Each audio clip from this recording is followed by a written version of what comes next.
មាននារីណាល្អជាងអូនទេ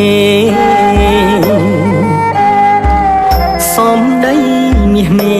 ក៏សែនពីរំពេលអូនញញឹមភ័ក្រពោព្រឹមសែនស្រស់ដំណាសំទាំងអស់ល្អវ័យគ្មានទងត្រង់ណាឥឡូវក្លិនឃ្លៀតពីបងហើយក្លិននេះបងអើយអោត្រានត្រើយកើយទុកខា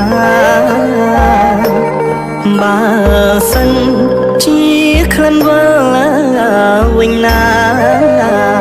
បងយកនិសាស្រោមក្លិនផ្កាមកទុកតែឯង